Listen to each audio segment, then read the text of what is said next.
Hello there, and welcome back to the Chap's Guide. My name is Ash, and I'm your host on this journey through men's style, self-development and personal grooming. Welcome to the inside of my hut in the woods. It is too wild and windy outdoors to make a video in my usual exterior studio, so we're inside today. And I want to talk about this casual world in which we live, because as you know, people dress down to go out these days, which is the opposite of a generation ago.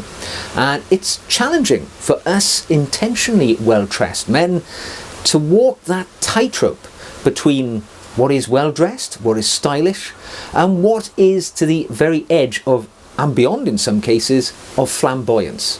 Because let's be honest, none of us want to be perceived as eccentric or an oddball. We all want to be considered to be sharply dressed. So it's a challenge. I know myself, my goal, my sort of ethos when it comes to dressing well is all about giving the appearance of effortless elegance, as if I've not tried at all to look as stylish as I do. But in reality, of course, lots of planning and lots of effort takes place. So today, I'm going to talk about the adornments, the cherries on the cake of the clothing that we wear. Now, as with most elements of style, striking a reasonable balance is the key to success when it comes to your adornments. Because I think of these little accessories that we add to our clothing, they're just the cherry on the cake. And you know the old adage, less is more. That is never truer a thing said that when it comes to the way that you dress. Generally speaking, to look more stylish, you don't add something to your clothing, you take something away. And when it comes to your adornments, that's very much the case too. You have to be so careful that you don't over egg the pudding. But you do want to add a few items so that you look different to your contemporaries. Let's be honest, we all dress well because we want to stand out. We don't all want to look exactly the same. And that's where the adornments are of benefit to you as a well-dressed person. Now, one type of adornment which I've long been a fan of, and I have some here, are of course lapel pins. You often see me wearing a lapel pin of some kind or another when I'm wearing a jacket in one of my videos. And the lapel pin can trace its history way back, about 4,000 years ago in fact, because we know that in about 1,800 years BC, the Egyptians were in the habit of pinning enamelled and inlaid brooches onto their clothing as a decoration. And I guess this would have been the original forerunner of what we now today refer to as the lapel pin. And those, of course, became more popular years and years ago as well. We know they were very stylistically important to the cultures in Japan and China and Korea. So, in the Far East. Over time, these have come across into the Western world, and today the lapel pin is often worn by an individual who wishes to signal their affiliation to a particular society or a group or a membership of an order or a charity, or their support for a different football club. Whatever it may be, there are many lapel pins, and they've all got a meaning and a reason.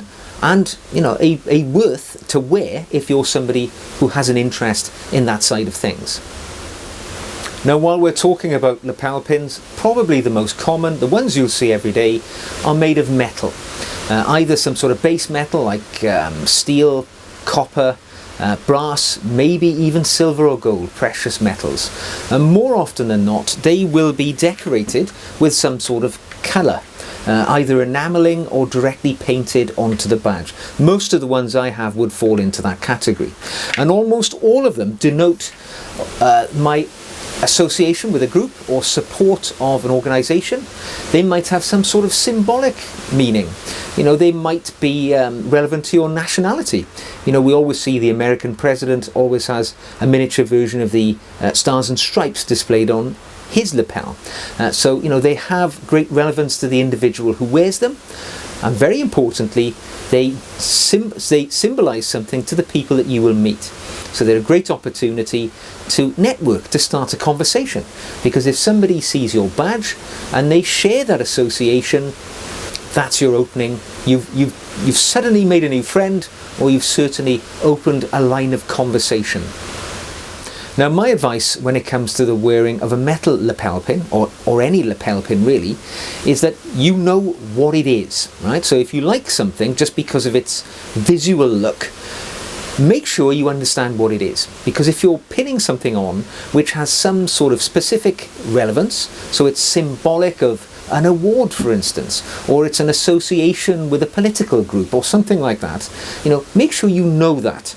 Because if you wear something and then you go into a social environment and people come on to you and talk to you about that badge, it could be incredibly embarrassing if you don't know what it is, or even worse, that if you're wearing something which is ethologically against your own mindset. So, you might be wearing a badge which relates to a political group which you don't share the vision of. Or you could, even worse, be indicating that you've been a member of a military organisation. If you haven't been a member and you're not qualified to wear that badge, you could be accused of stolen valour or trying to impersonate somebody that you're not. So, as always, make sure you know what it is that you're wearing, just to avoid any form of embarrassment. The other thing that you want to do, choose a pin which is appropriate to the other colours that you're wearing. Remember, your overall ensemble of clothing is a package of all different things. So make sure that you're not wearing, a bright purple badge if you're wearing colours that don't marry very well with purple. So think about the overall package. And also, keep your badges in an orderly fashion. So I keep mine pinned to a piece of cardboard. And if I'm going to an event which is relevant to a certain type of badge, so for instance in my hand I have my veterans badge, right? This is my British military veterans badge. These badges are issued to all soldiers, sailors and airmen who leave military service, and it's something that you can wear as you get older. And people will recognise the badge, particularly other veterans, and it's a great opening to a conversation.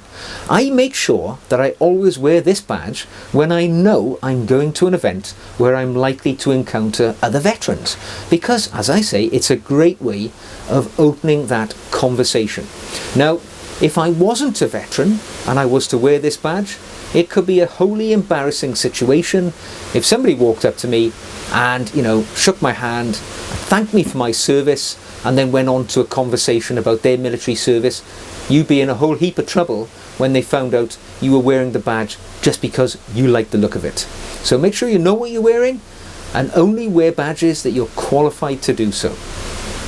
Now let's move into a bit more flamboyance, and that's the boutonniere. Now the boutonniere, which is the French word quite simply for buttonhole, is generally speaking a real flower which is formed into an attractive lapel display, often worn through the buttonhole on your lapel, hence its reason to be there. And they are very beautiful, very attractive. If you go to a florist, they will make up a boutonniere for you, no trouble at all, with the flowers of your choice. Now they can often just be a simple individual flower, a bloom, or they can indeed be a little collection of flowers or some foliage, even a ribbon to hold the whole thing together. You can go as flamboyant as you want. You can get the florist to make up anything you like. As I say, they're very attractive, they're very beautiful. They symbolise the vibrancy of a living flower, and they are a wonderful thing to wear, which is why, generally speaking, they're exclusively worn at very special events. Things like weddings, things like, when you go for the day at Ascot or something like that. Big events where only the very finest of your clothing will do. Now, my advice with the boutonniere is much like anything I would say about any accessory. Remember, right, it's all about what image you intend to project. Because I can assure you, in this modern world, unless you're at a wedding or a very special event, if you walk into a room and you're wearing a boutonniere, a real flower on your lapel, you are absolutely going to be the only person in the room who's taken that time and effort to dress to that extent. So you need to be aware that everybody is going to turn and they're going to look at you and they're going to draw an impression from the way that you're dressed.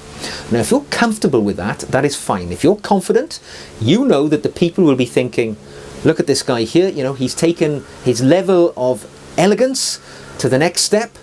That's great. But be minded. Do not wear anything else with that boutonniere as an adornment to your clothing, because it could be overkill. All right, I would be, wearing a plain, simple coloured tie. I'd be wearing a very simple pocket square, maybe just a white, straight fold, presidential fold pocket square, because that boutonniere is going to be the star of the show. And if you start putting other items with that, it's going to look too much. It's going to be over the top. You're going to look like you're trying too hard. The other thing you have to remember with a boutonniere, it's only going to last one day. So it's a very short-term investment that you're going to make. So I would spare it for those very special occasions where you really want to make an impact and you're sure that it's not going to look outside the social norm. It's not something that you'd be wearing to an ordinary everyday presentation at the office, because you are going to look somewhat left of centre. So be guarded, but wear with confidence. Now I have to admit, I never venture into the world of real flower boutonnieres. My life is not that flamboyant, but I do have a small collection of replica boutonnieres. These are obviously little replica flowers which can be worn in the lapel in exactly the same way as you would wear a real boutonniere. Little point, you always wear your boutonniere on the left hand side of your lapel, as you should with anything that you wear on your lapel. On the left hand side, over the wearer's heart, where the buttonhole is. Now if you're wearing a double-breasted suit, you might find that it's got 2 buttonholes, one on either side of the lapel. Remember, always on the left hand side, then you won't go far wrong.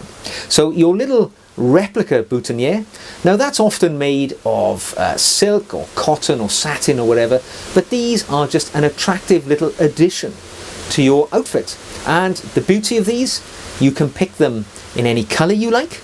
You can pick them in any shape or size that you like, because they're not real. You are not constrained by the requirements of Mother Nature. You are in utter control of this. You can buy what you want.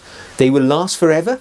You can buy them out of season as well, unlike real flowers. So there are many advantages to buying the replica boutonniere.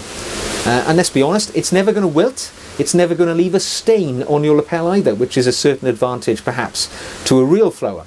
But I do like the replica boutonniere. It's certainly something that I add to my outfit from time to time. Now we're moving on up really from what might be considered ordinary to something which would be unusual if you wore it today, and that's a brooch. Because whilst they're very popular for lady sartorialists, they're less so for gentlemen. And what's a brooch? Well, if it's not a lapel pin and it's not a boutonniere, it's most likely going to be a brooch. Now brooches are generally arty in nature. They will generally feature stones, coloured stones of some kind, be they genuine precious stones or replicas, but they generally are somewhat larger than a lapel pin, and they have a lot more bling to them. Now my advice with the brooch would be quite simple. You are going to be a very bold individual today if you wear a brooch in ordinary daily life, because again, you're likely to be the only person in the room who's taken that leap of faith, and you're wearing something, albeit very artistic in nature, but not everybody will appreciate it. And again, they will draw an inference. They will look at that and make a consideration about the sort of person you are. So if you are going to wear a brooch, and there's no reason in the world why you shouldn't, if it's reflective of your personality and you think that it's something you want to portray to the world, choose your occasion wisely. Do not wear it every day, because it would be overkill. This is something which is outside the ordinary for daily formal dressing or semi-casual or semi-formal. So choose your moments to wear them wisely. Again, as I've said earlier with the boutonnieres, it's going to be the star of the show with your clothing. So make the other adornments that you wear with it very simple, so that they complement your brooch. It doesn't detract from it in any way. That one thing, your brooch, is going to be the centre of attention. You don't want anything else distracting from it. So wear the brooch in considered situations, but wear it singly on its own with no other adornments with it. So how should you wear those adornments? Well, I think you should wear them, and you should wear them with confidence, because if they are a reflection of your personality and your gregarious charm, Why not? You wear those things and wear them as you wish to do so. But keep it simple, all right? If you're going to wear a lapel pin, just wear the one. Don't wear two. Don't wear a lapel pin and a boutonniere. You know, keep it simple. And always remember, you're probably going to be wearing a tie and a pocket square or a cravat as well. So, you know, let's not distract the eye with too many things going on. When I wear a lapel pin, it's normally small and it signals my affinity or membership of a group, a military society or something of that nature, or my support of a charity normally. Most of my lapel pins have specific relevance, and only if you know what they are, you would recognize them, and that's what it's all about. It's about discreet recognition, and that's, you know, the ethos of the things that I wear. My flamboyance comes across in my ties and my pocket squares and other items of my clothing. Those adornments, those little cherries on the cake, are the little something between me and the individuals who share that affiliation. And remember, the last thing that you want to do as an intentionally well-dressed person is dress in a way that screams, "Look at me, look at me." Because believe me, everybody will, and they will be forming a thought in their mind about the sort of person that you are. And that could affect future relationships, certainly client-customer relationships. So if you're a front of house person, if you're a customer-facing person, think about the way you dress very carefully. You know, you do not want to over-egg the pudding and put somebody off before they get to know you simply because you're wearing some sort of, you know, flamboyant, clown-like items on your clothing. So keep it simple. So there we go. I hope you've enjoyed this discussion today about the adornments that you can wear with your clothing. If you have, it would do me a great honour if you would give this video a thumbs up. And if you're not a member, well, consider clicking that red button and join us as a subscriber here on the Chap's Guide. So until the next time, take care of yourselves, look your very best, and I will see you again very soon.